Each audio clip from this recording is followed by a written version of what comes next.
Olá, bem-vindas, bem-vindos à Ciência com Afeto, um projeto que está sendo cultivado por mim, Fabiana Tomé da Cruz, e por minha colega e amiga Kellen Cristine Pascoaleto.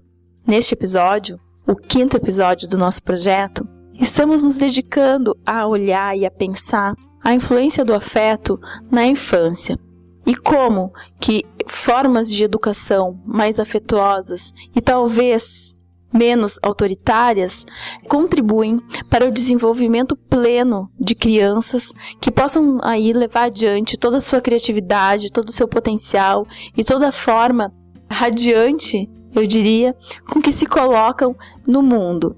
E como que então incentivando essas questões de segurança, autoconfiança, criatividade, entre tantas outras, essas crianças vão poder se colocar de uma forma muito mais plena no mundo para serem de verdade cidadãs e cidadãos que possam contribuir para o desenvolvimento de uma maneira muito mais ampla, um desenvolvimento que seja mais equitativo, que seja mais justo, que seja de fato inclusivo. E o pano de fundo que nos provoca essa discussão é bastante aí alicerçado no documentário O Começo da Vida, da Stella Renner, que a gente já mencionou no episódio 4, mas ele nos inspira bastante e, de novo, aqui nesse episódio 5, ele serve aí como um panorama, como um pano de fundo para a gente avançar nessas discussões. E essas discussões que estão sendo feitas nesse episódio, elas são bastante empíricas e nos são aí provocadas por várias situações do cotidiano. E quando a gente gravou esse episódio, a gente fez uma discussão bastante ampla e generalizadora. Mas ao longo aí do processo de maturação e edição do programa, a gente também foi provocada por colegas, por amigas, por pessoas com quem a gente tem dialogado, a pensar que não dá para descolar essa discussão de afeto e educação de discussões sobre classe social. E como que a gente então pensa educação, afeto, afetuosidade, infância, considerando, então, todas as diferenças, todas as singularidades que estão colocadas se a gente considera aí diferentes classes sociais, diferentes tempos de dedicação que são possíveis dar para os filhos, diferentes condições e ambientes nos quais as crianças crescem, são educadas e podem, então, com diferentes características, se desenvolver. E é pensando, então, por essa via que, num primeiro momento, a gente faz toda uma discussão generalizando e entendendo, de uma forma bastante empírica, procurando entender de uma forma bastante empírica a influência do afeto na educação, mas sem perder de vista, então, as questões que remetem a esse tema na sua relação com classes sociais. E nessa linha, nos parece também, do que a gente já vem conversando, que não se trata de pensar o caso de crianças maltratadas, abusadas ou negligenciadas ou cuidadas com algum grau de violência como algo que é individual de uma ou de outra família, mas pensar realmente isso como algo que é da gente enquanto família no coletivo, de pensar isso enquanto uma questão da sociedade. Porque nos parece, e a gente tem feito essa reflexão pensando no caso de crianças que a gente conhece, pensando no caso de algumas pessoas que a Kellen tem trabalhado na Acolher, que é uma comunidade terapêutica, e nos intriga assim, pensar o quanto que uma criança que não é cuidada no sentido mais intenso da palavra, que é aquela criança que alguém olha e se ela não tem isso, se ela não tem esse olhar que cuida, desse olhar que se preocupa, desse olhar atento, ela vai se constituindo enquanto uma pessoa pouco importante, uma pessoa com pouca autoestima, uma pessoa invisível. E essa criança invisível, pouco olhada, pouco cuidada, pouco amada, vai crescer e vai se transformar numa criança que, quando começa a sair de dentro de casa para conviver nos espaços sociais, da vizinhança, da escola, que são os primeiros lugares onde as crianças costumam conviver, ela também é vista como uma criança, entre aspas, mal educada, que não é uma boa companhia para os amigos. Então, uma criança mal educada, negligenciada, é uma criança que não é uma boa influência para os filhos e para as filhas de uma família bem constituída, seja lá o que isso for.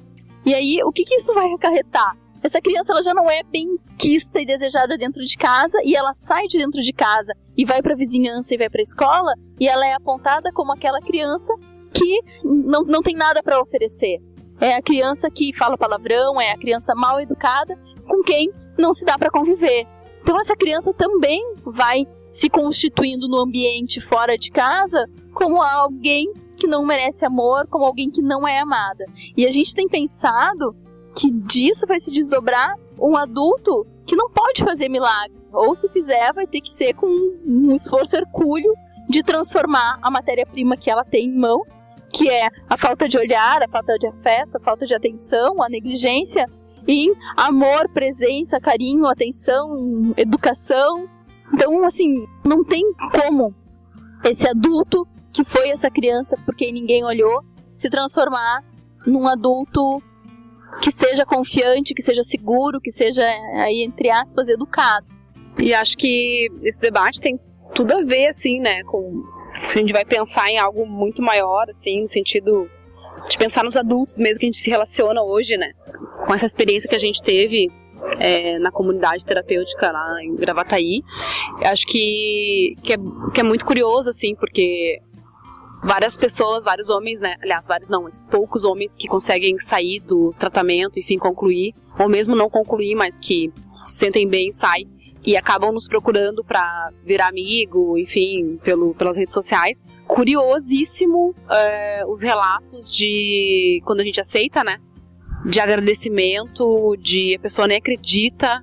Alguns chegam a falar assim, eu não imaginava que tu fosse aceitar ser amiga de um dependente químico, como se essa marca da sua história fosse algo para sempre, assim, a pessoa nunca mais vai se livrar disso e para sempre vai ser vista como algo menor por ter sido ou estar em tratamento, enfim, contra essa questão aí, né? Então é bastante curioso e fico pensando o quanto tem uma questão de baixa estima bastante forte, né?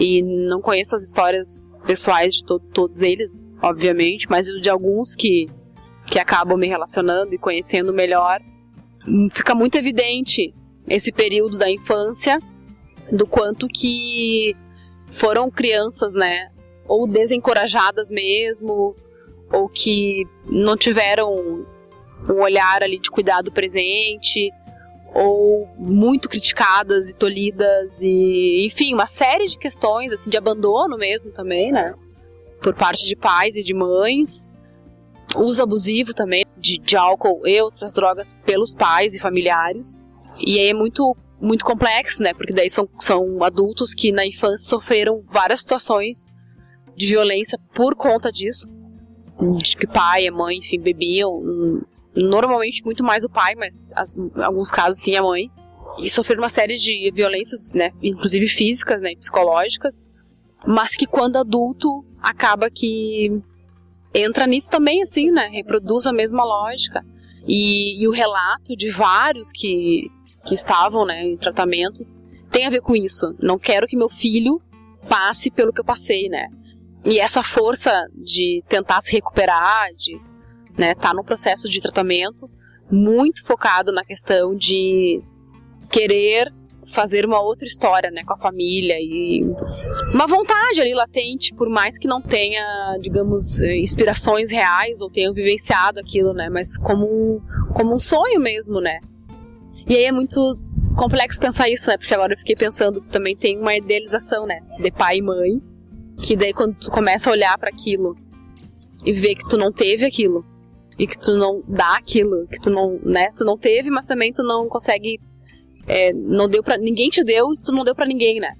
Esses modelos ideais também, assim, né? Também é o outro lado, porque daqui a pouco a coisa da culpa, né? Voltando um pouquinho no episódio anterior, tá no lugar da idealização, né?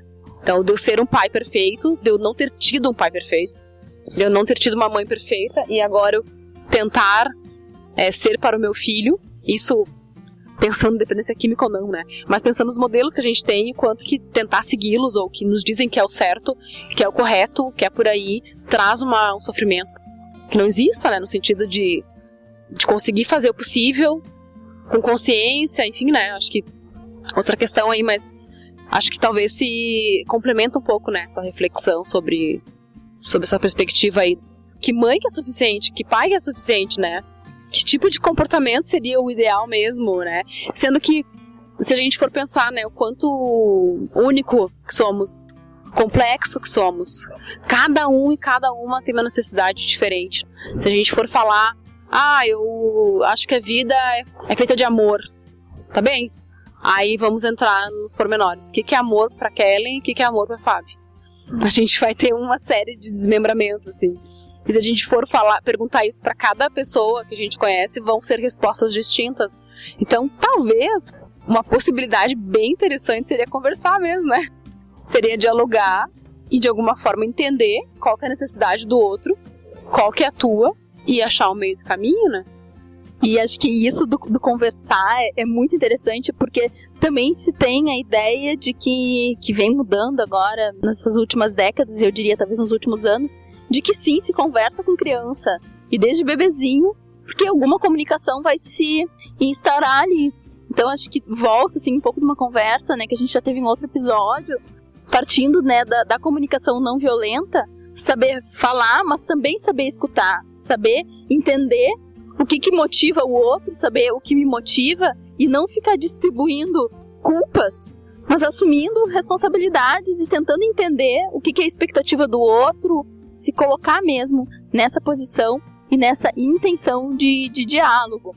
E eu fico pensando muito, assim, instigada também pelas reflexões que a Kellen tem trazido, né, de pensar o quanto que a gente, e eu já tinha comentado sobre esse documentário, a gente comentou sobre esse documentário num outro episódio, que é o Começo da Vida, da Stella Renner, quanto que se a gente partindo então do que esse documentário vai trazer de problematização, que é a primeira infância, como um espaço onde vai estar sendo semeado aquele futuro adulto, que vai então trilhar possíveis caminhos, como que a gente tem tratado essa primeira infância? Qual é a qualidade da presença dos pais com aquela criança? Qual é a qualidade dos diálogos que ali se instauram? Porque aí sim a gente pode falar em maternidade e paternidade suficientemente bons e boas aí para que se possa educar e estar presente junto com uma criança para que ela consiga se desenvolver plenamente a partir dos seus potenciais, sabendo de antemão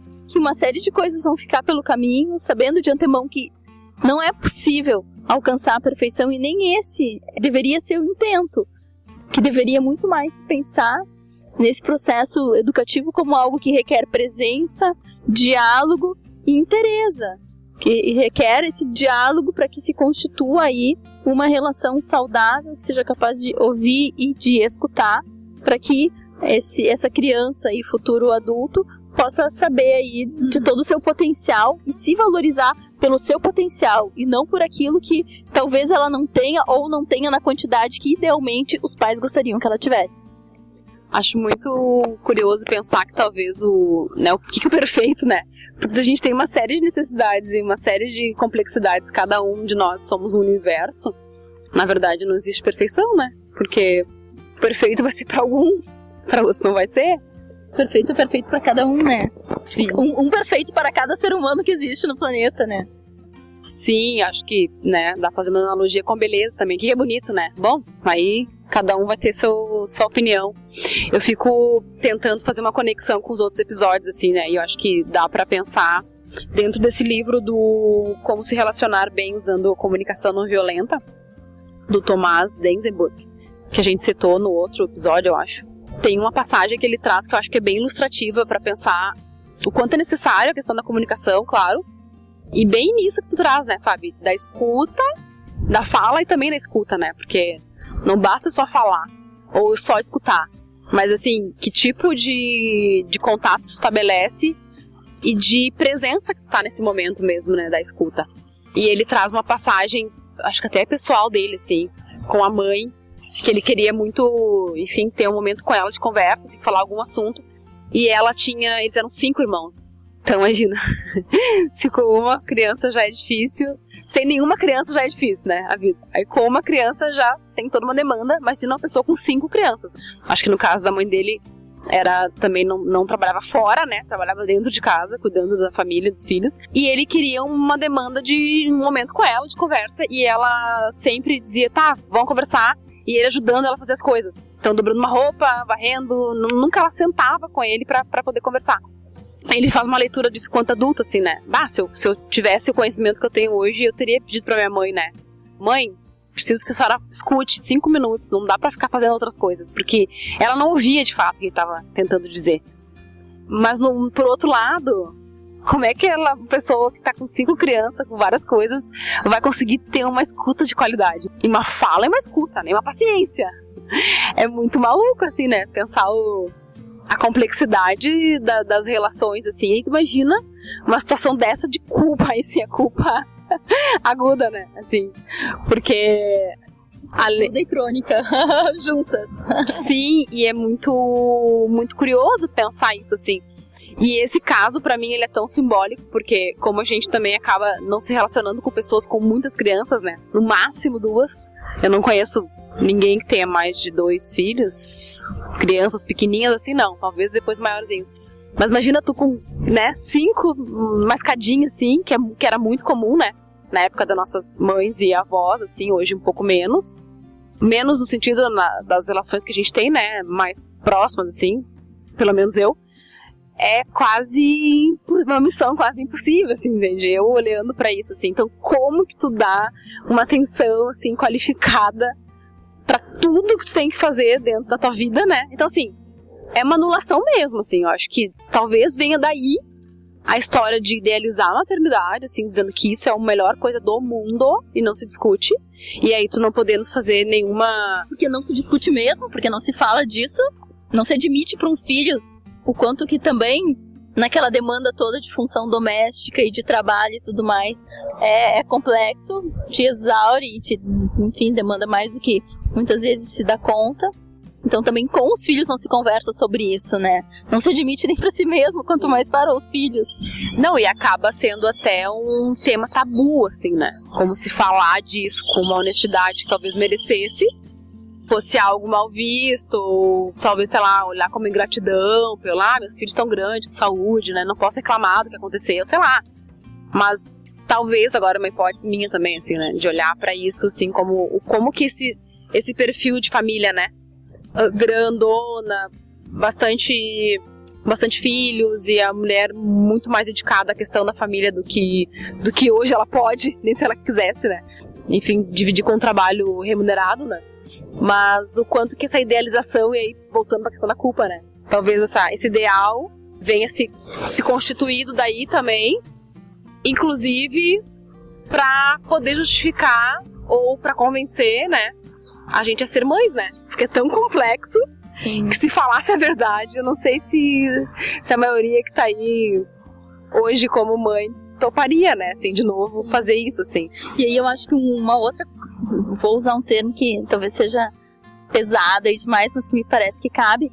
Uma outra crueldade tá em a gente não falando sobre isso, a gente mantém esse assunto como tabu. Então todos os desafios, todas as dificuldades, toda essa complexidade que é a maternidade, que deveria ser a paternidade, porque uma paternidade de fato também tem uma série de desafios e complexidade, não essa que é só aí de certidão de nascimento, a gente tá falando daquela de pais realmente protagonistas e engajados, mas o quanto que, bom, não se fala sobre isso, não resolve o assunto, mas faz com que, quando mães admitem os desafios e toda essa complexidade que tá aí, elas são crucificadas. E é como se, ao admitir todos esses desafios, elas escrevessem num cartaz gigante, colocassem na frente do peito: eu não amo meu filho. E assim, não é nem um extremo, nem é outro, né? Porque acho que admitir todos os desafios, admitir a complexidade que está presente nessa maternidade, que tem por pressuposto criar adultos que sejam cidadãos, que sejam íntegros, que sejam confiantes em si mesmo, não significa que não se ame essa criança. Pelo contrário, eu acho que tem aí um potencial gigante e que tem, eu diria, uma declaração de amor até, de dizer, olha, eu assumo, assim, esse é o meu limite, eu canso, eu também perco a paciência, tem dias que eu gostaria de estar lendo um livro de perna pra cima e não gostaria de ser mãe, ou gostaria de ter folga da função de ser mãe, mas esse tipo de declaração, né, fazer esse tipo de, enfim, se posicionar dessa maneira, assumir esses sentimentos, é completamente mal visto, e aí sim, né, a gente, como diria a Helena, minha filha, dança na cara do perigo, porque a gente se expõe para outras mães que estão lá no paradigma da Virgem Maria, que estão lá, né, no paradigma do padecer no paraíso. E eu acho que não, sabe? Não é nem padecer e muito menos estar no paraíso. É estar no dia a dia enfrentando, se cuidando também, porque quando a gente se põe como adulta numa relação de mães e filhos, de pais e filhos, também a gente está cuidando da nossa criança, que às vezes não foi vista, que como o autor do livro que a Kellen mencionou, também não teve a conversa olho no olho que gostaria de ter tido. Mas bom, a gente agora enquanto adulto cuida da nossa criança e cuida daquela criança que está ali fora com outras demandas, que não necessariamente é essa conversa olho no olho de 5 minutos, mas que a gente vai ter que ser capaz de parar para ouvir. E às vezes é uma linguagem que não necessariamente é verbal, na medida em que a criança está se desenvolvendo aí na sua comunicação verbal. Então, acho que é isso, assim, acho que destabutizar a maternidade enquanto algo perfeito, enquanto algo imaculado, é um desafio bem grande, mas que traria vários benefícios para essas crianças que hoje muitas vezes são cuidadas de forma negligente, mas que se vai lá e pergunta para a mãe, ela vai dizer, é o amor maior do mundo. Né? Será? Vamos olhar para isso com um pouco mais de sobriedade e honestidade, para que esse amor maior do mundo seja realmente o amor em tamanho que aquela criança precisa para se tornar esse adulto que esteja condizente com a sociedade que a gente quer.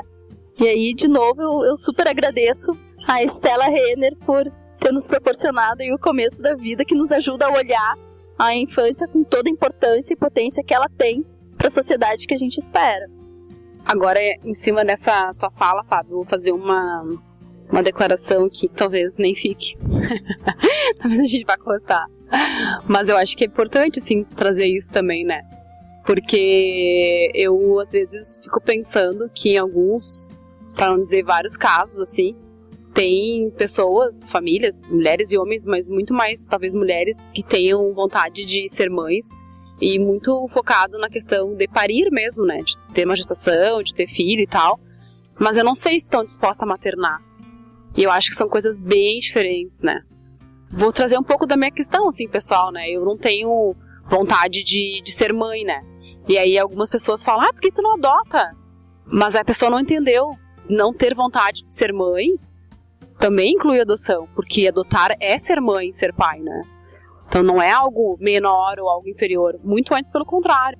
Eu acho que talvez falta um pouco de ter um processo, assim, muito honesto, assim, né, pessoal, de se perguntar o quanto da sua vida está disposto a dedicar para essa educação, que sim, ela exige tempo, sim, ela exige presença, e sim, ela exige paciência, atenção, e que vão ser escolhas que por alguns anos, muito possivelmente, serão prioridades na tua vida, né? O que pode vir a ser motivos de culpa, porque tu vai ter que se dividir, né, entre viver isso e viver outras dimensões da vida. O que para as mulheres, a gente já conversou no outro episódio, é muito mais pesado, mas que não dá pra gente não olhar pra isso com honestidade também, assim, né? Será que tu quer viver isso, né? É isso que tu tá esperando, é isso que tu quer, tá disposto? Então, e todas as escolhas vão ter perdas e ganhos, né? Todas. Então, topar viver isso, eu acredito ser algo mágico e algo incrível e algo único, vem com esse processo também aspectos difíceis, aspectos, né, a questão da culpa aí bastante forte, a coisa de se virar nos 30, a coisa de ter menos tempo pra si, é verdade, né, mas também não ter tem o seu lado também, né, nunca vou viver isso, por exemplo, esse amor eu nunca vou conhecer, mas, honestamente, olhando para o cenário, para a conjuntura atual, é uma opção, não tem só ganho nas opções, tem ganhos e perdas, né? Cada escolha é uma renúncia, assim. Com isso eu não quero também responsabilizar só as pessoas por ter ou não ter, mas eu acho que é um processo também que é importante, né? Que se faça. não vou entrar na onda, né? Entrar no trenzinho. Cheguei nos 33, bate o pânico, porque até o, 38 ali, 40 no máximo, tu tem que te resolver nisso, ou tu tá fora. Então rola uma pressão também social, né? E familiar, e psicológica, da gente ter que desatar isso, assim, como se a maternidade fosse uma obrigação, né? E não um direito. Então, não vejo dessa forma. Eu acho que tem que ser um processo bem amadurecido, né? E com os companheiros também, para que eles não venham ajudar nisso, né? Eles venham compartilhar essa educação e criação com os filhos, né? Porque senão, sim, é muito pesado e, de novo, né? A conta não fecha porque a gente também quer agarrar tudo que chega sem abrir mão de nada, né? Então, entra no outro debate que é muito interessante também de se fazer, né?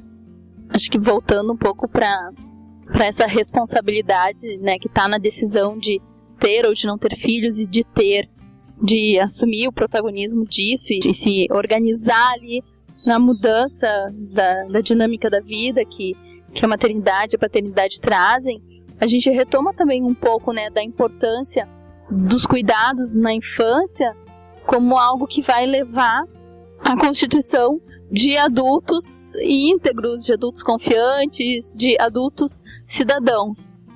E para pensar e aprofundar essas reflexões que remetem à infância, afeto, educação, a gente tem a alegria de trazer aqui para esse episódio as contribuições e a discussão que é proposta pela nossa querida colega, amiga, Ângela Viana Machado Fernandes, que tem graduação em pedagogia, tem mestrado em educação, tem doutorado também em educação e entre uma série de pós-doutorados, ela também, nos pós-doutorados, discutiu a questão dos direitos humanos na infância e na juventude.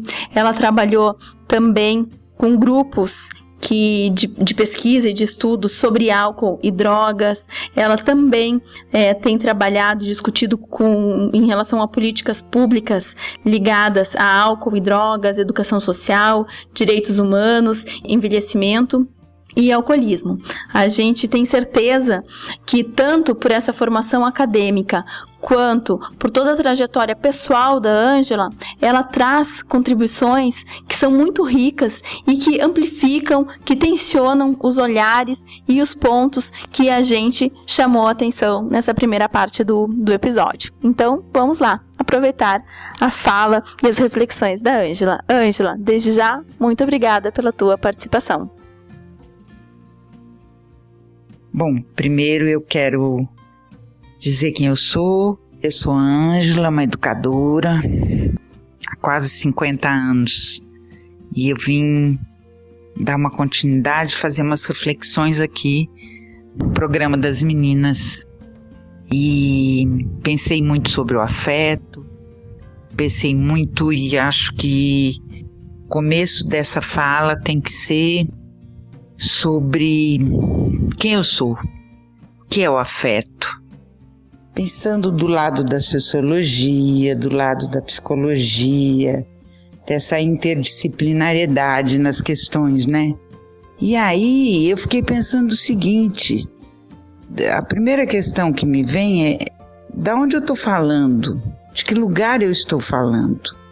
E de que lugar eu estou falando quando eu penso não só na questão do afeto em relação à criança, em relação à educação, em relação à mãe, em relação ao dependente químico. E me vem, gente, inevitavelmente a questão de classe social. E aí muda muito essa conversa, eu acho, sabe? Porque aí eu fiquei pensando, ora, se eu estou querendo falar do lugar que eu estou para um determinado grupo ou com um determinado grupo, porque eu sou de uma classe social. E aí eu estou falando de um afeto da minha classe social, ou estou falando de um afeto para os meninos. De repente eu estou pensando nos meninos ou numas crianças que nunca tiveram afeto, que os pais também não tiveram afeto, que os avós não tiveram afeto, esse afeto que a gente imagina, porque tem um tipo de afeto. Para mim, o item 1 do ECA é ter direito ao afeto. Deveria ser esse, né? Não é uma questão de... Não me passa como uma questão de... É uma questão de direito. Não é uma questão de merecimento. Aí eu penso no seguinte, se nós estamos falando, por exemplo, para as mulheres que trabalham lá no projeto que a Kellen trabalha, que trabalham no projeto de reciclagem, de onde vêm essas mulheres? Ou se eu estou falando para as mulheres do presídio feminino com as quais eu já trabalhei? Ou se eu estou falando para os meninos da Fundação Casa, com os quais eu já trabalhei? Eu falo com eles sobre isso de uma forma, até porque eles vivem num mundo masculinizado, que é o mundo forte, e que afeto, entre aspas, não passa pelo mundo deles, porque esse aparentemente é o mundo feminino. Se eu entro numa comunidade feminina, as meninas estão masculinizadas, entre aspas, dentro desse estereótipo masculino. Por quê? Elas estavam no meio da droga, no meio da cracolândia, e para elas se fortalecerem, elas entram no masculino, que é o mundo forte que elas conhecem. Portanto, onde o afeto que a gente conhece não rola. Não porque elas não tenham tido, talvez, esse tipo de afeto que nós conhecemos. Mas, ao mesmo tempo, essa meninada que mora na rua, que vive na Cracolândia, eles montam as famílias deles, no qual rola um afeto. Aí, se eu estou falando dessa questão do afeto para um grupo de mulheres, parará, com outras características, elas também não têm. Elas podem ter intelectualmente um olhar, um discurso para a questão do afeto, mas também não têm o mesmo olhar que a gente. É isso. Aí a gente pode dizer para elas assim, algumas até já ouviram falar sobre alguns autores que discutem a questão do afeto. Mas aí elas podem entender que o afeto, elas dão afeto como elas podem, do jeito que elas podem, etc. Mas elas têm uma base, pelo menos simbolicamente, do que seja o afeto que pode ser comum a todas. E aí subentende-se que seus filhos, essas crianças, cresçam com algum afeto. Então essa questão é mais complicada. Aí, se eu vou e vejo dentro da uma classe pobre e que, embora a educação já tenha permitido que muitos tenham acesso a isso, você tem ainda um grupo em que a questão do afeto, a questão de discutir o afeto, você tem que começar pelas mães. Para que isso possa chegar aos seus filhos, você tem que tratar isso nas mães primeiro, nas famílias, para daí tratar, para que elas possam permitir dentro delas, mexer nessas questões dentro delas, para daí tratar nos seus filhos. Por isso que eu acho que assim, a questão do dependente químico não é dele, é das suas famílias. A questão da criança que tem piti, da criança que não fica quieta nunca, da criança... ela está dando sinais da sua infelicidade, sinais da sua falta de carinho, da sua falta de afeto. Ela está chamando todo mundo para mostrar o quanto ela precisa das pessoas. Então, o uso abusivo de droga é um sinal patente dessa sociedade que está líquida, né? Como diz o Bauman, desse amor líquido, desse afeto líquido, de tudo líquido. Então, eu acho que a primeira questão tem que ser, do que é que nós estamos falando? Para quem nós estamos falando? Porque eu trabalho com educação, mas eu vejo também assim, que não existe um conhecimento estanque. O conhecimento, inevitavelmente, tem que perpassar e por várias ciências, não é? Então, se eu estou falando sobre maternidade, se eu estou falando sobre culpa e se eu estou falando sobre trabalho, eu estou passando pela psicologia, eu estou passando pela ciências sociais, eu estou passando pelo direito, eu estou passando pela saúde, eu estou passando pelos direitos humanos, né? Então, geografia, história, tem várias áreas que inevitavelmente eu passo para falar sobre isso. E eu tenho que pensar sobre isso pela estatística. Então, quantas mulheres hoje têm filhos e trabalham? Ora, só não tem filhos e não trabalham aquelas que têm um poder aquisitivo para poder ficar em casa com seus filhos, ou aquelas que têm carteira assinada, que hoje a gente sabe, e que podem tirar a licença e ficar em casa, não é? Pelo INSS, mas a gente sabe que também que hoje está todo mundo morrendo de medo de perder seu trabalho, quem ainda tem carteira assinada. Então, para quem é que eu estou falando? Aí eu me pego assim, bom, se eu estou falando para um grupo que conhece isso tudo, que sabe dessa questão social, eu tenho que dizer o quê?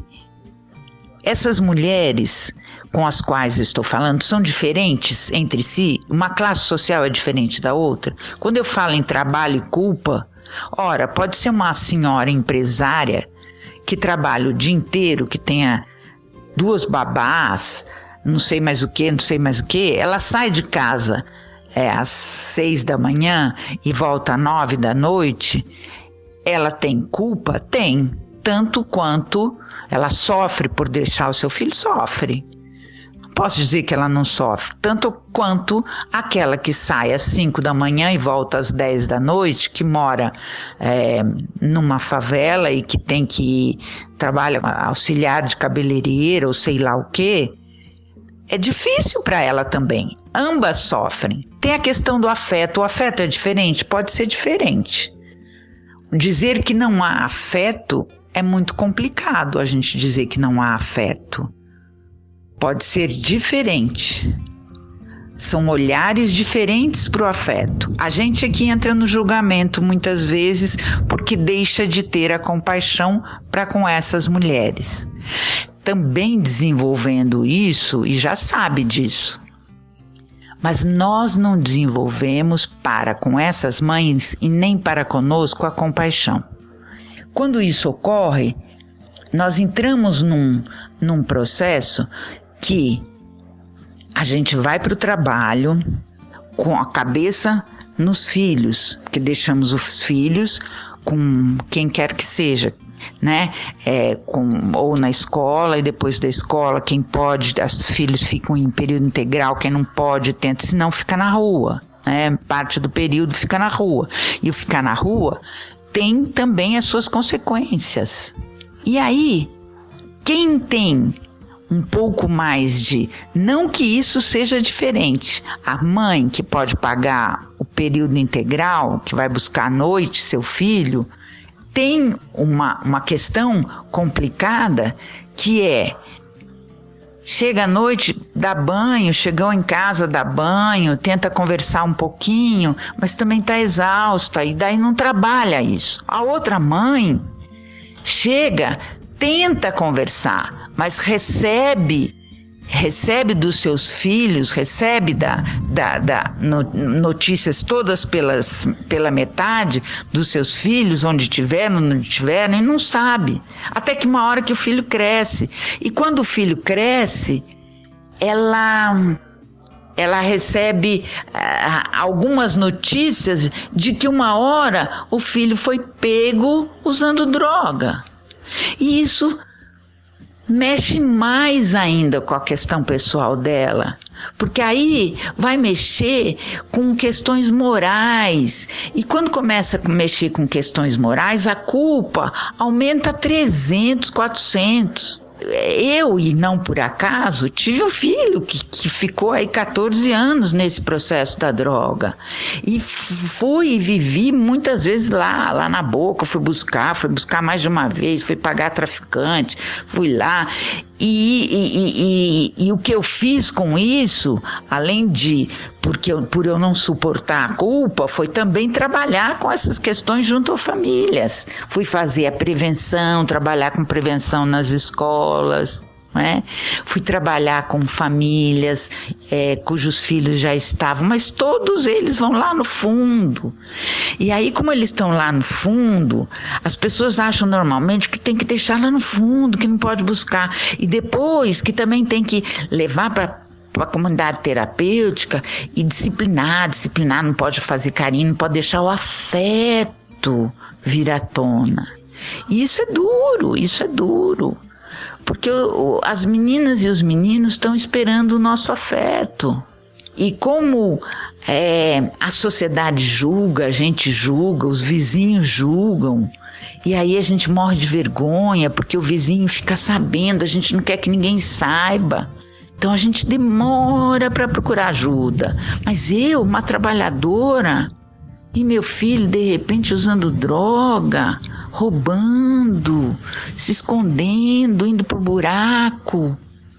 Leva um pouco para a vizinha, mas não leva muito. Leva para a escola, mas não leva muito. Então a gente fica sempre... É como se a gente já se culpasse. Mas aí, o que eu proponho é que vocês pensem um pouquinho nessa questão do afeto, que a gente pense. E tente buscar na nossa história, lá na nossa infância, onde é que foi esse afeto? Em que momentos a gente viveu o afeto? Porque eu acho que se a gente buscar isso dentro de nós, na nossa história, a gente tem um pouco clareza de que o afeto não é só no núcleo familiar, mas em toda a nossa história. É uma conversa que tem muito mais coisas para serem ditas. Mas olhar em que lugar nós estamos, como é a questão do afeto para nós, se nós temos nos tratado bem, né? De que lugar nós estamos falando, em que contexto cada um de nós está, e se eu tenho deixado o meu filho, minha filha, a maternidade, um pouco para o outro, né? Para que eu possa também deixar uma parte real do meu coração exercer essa outra parte que é o trabalho. Para começo de conversa. Um abraço a todas. O que dizer após a fala da Ângela? Acho que para começar, a Ângela foi e é um presente que a vida nos deu. Ela sempre traz luz às nossas reflexões, fazendo comentário e críticas muito pertinentes. Especialmente sobre o afeto, a maternidade, a culpa. Fico pensando na provocação da Ângela e a gente pensar o afeto como direito mesmo, né? E não como merecimento. E acho que esse é um desafio bem importante, assim. Até mesmo para o momento de decidir, né? Enquanto adentrar na vida da maternidade, da paternidade, né? O quanto que a gente está disposto a oferecer isso, a cuidar dessas crianças, enfim, né? Praticamente incondicionalmente, né? E quando a gente estuda o tema, ou mesmo tem uma conversa, né, com as pessoas sobre isso, o que a gente percebe é que muita gente, para não dizer assim, todo mundo, acha que deu afeto suficiente. Ou pelo menos deu o que pôde, né, para quem tá cuidando. E nessa fala de ter dado o que pôde, muitas vezes ela tá carregada também de culpa, né? Por achar que deveria ter dado ou dar, né, ainda mais do que consegue. Mesmo que não tenha tempo ou que não consiga identificar de fato, né, a necessidade dessa pessoa que está sendo cuidada. Bom, apesar de todos os esforços, né, por outro lado, a gente também percebe que depois que as pessoas crescem, né, bastante gente sente que não recebeu o suficiente quando era criança, né? Então, o que de fato acontece? Por que será que essa conta não fecha? Uma pista importante seria pensar que talvez o afeto que a gente dá é o afeto que a gente gostaria de ter recebido. Talvez o afeto que a gente está oferecendo nesse momento, ele tá a serviço para agradar a nossa criança interior, o que ela deseja, e não necessariamente é o que a criança ou a pessoa que está sob nosso cuidado tá de fato precisando. Bom, mas daí como é que a gente sabe, né? Qual que é o afeto necessário, como é que a gente mede isso, o que fazer, o que não fazer, é muito subjetivo, né? Bom, e aí uma pista talvez que possa ser importante, ajudaria a pensar isso, seria, de fato, o estabelecimento efetivo do diálogo, né? Então, conseguir falar sobre isso, conseguir ter uma empatia com as pessoas que a gente está vivendo e cuidando, enfim, estão sob nossos cuidados, né? E de um modo geral, conseguir escutar, né, a necessidade desse outro, dessa outra, né? E muito importante é a questão do julgamento, né? Ouvir essa necessidade, fazer essa escuta, né, atenta, sem julgamentos, né? E além disso, bem como lembra a Ângela, né, acho que conseguir observar essas estratégias usadas, né, para chamar atenção, que de fato estão reivindicando afeto, né, é um outro passo bem importante, e isso vai desde se jogar no chão dentro de um espaço público, né, quando criança, até mesmo quando mais adulto ou adolescente, enfim, ali, fazer um uso abusivo de alguma substância, né? Então, o que tá colocado aí, né? O que tá faltando? Como que a gente cuida dessas pessoas, né? Então, acho que é bem, bem legal, assim, esse olhar que a Ângela nos traz também, né? E o fato é que a gente é educado, né? Numa lógica de disciplina e também de tapar o sol com a peneira, né? Não sendo permitido, muitas vezes, né? A gente conseguir se expressar. E a gente, por exemplo, não poder sentir raiva, não poder brigar, isso ser reprimido, né? E quando a gente cresce, vira analfabeto de sentimento, né? A gente não sabe nomear bem o que a gente tá sentindo. Agora, falando isso, fiquei pensando naquele filme, o Divertidamente, que é bem interessante. A gente vai colocar nas referências aqui, porque ele ajuda a pensar sobre isso também, né? O papel importante que todos os sentimentos têm também na nossa vida, né? E nesse sentido também a comunicação não violenta vai trazer muitas contribuições, né? Então a gente vai deixar aqui embaixo da postagem o link com a referência de uma fala bem legal sobre esse assunto, que é conduzido pela Carolina Nalon, e também um episódio do Tenda Materna sobre comunicação não violenta. Então, ambos vão explorar mais essa temática que está totalmente ligada ao afeto, à empatia e também, né, ajudando a olhar com outros olhos e outras perspectivas para esse tema, né? Então, de acordo com vários retornos que a gente teve, né, e vem tendo sobre nossos programas já lançados, a gente sabe que abre um canal de discussão para questões históricas, questões profundas, complexas, e cada assunto desemboca muitos outros, né? Como a própria Ângela nos trouxe nos bastidores, né? O que a gente tá falando, a gente poderia gerar milhares de outros programas, né? E a gente concorda com isso, e a gente quer fazer isso, a gente vai gerar vários outros programas, né? A gente está fazendo.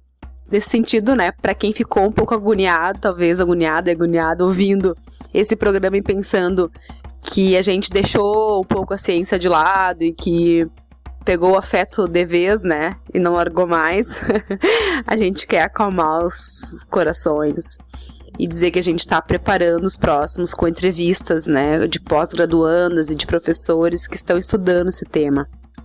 A gente achou pessoas bastante focadas na área da educação até o momento, a gente está ainda em busca, né, pensando na psicologia, ciências sociais e áreas afins, assim. E a gente escolheu aprofundar, assim, nesse sentido de vivência mesmo, esse episódio, né, e tudo bem, porque a gente acha que a ciência já ocupa um espaço muito rígido historicamente, então vamos deixar o afeto afetar. E para encerrar, com chave de ouro, a gente fica com a nossa musa, poetisa, mãe, escritora Gabriela Leal, que nos presenteia com trechos do livro da Carolina Maria de Jesus, além de outras reflexões. Até breve. Veio a dona Silvia reclamar contra os meus filhos, que os meus filhos são mal educados. Mas eu não encontro defeito nas crianças, nem nos meus, nem nos dela. Sei que criança não nasce com senso. Quando falo com uma criança, lhe dirijo palavras agradáveis. Trecho do livro 2 em 1, de Alice Ruiz. Enchemos a vida de filhos que nos enchem a vida. Me enche de lembranças que me enchem de lágrimas. Me enchem de alegrias que enchem minhas noites de dias. Outro me enche de esperanças e receios, enquanto me incham os seios. E a nossa dica é a leitura do livro As Alegrias da Maternidade, da nigeriana Bushi Mecheta, onde Nwego, filha de um grande líder africano, é enviada como esposa para um homem na capital da Nigéria. Determinada a realizar o sonho de ser mãe e assim tornar-se finalmente uma mulher completa, ela submete-se a condições de vida precárias e enfrenta praticamente sozinha a tarefa de educar e sustentar os filhos. Entre a lavoura e a cidade, entre as tradições dos Igbos e a influência dos colonizadores, ela luta pela integridade da família e pela manutenção dos valores de seu povo. Enquanto voltava para o quarto, ocorreu a Nwego que ela era uma prisioneira.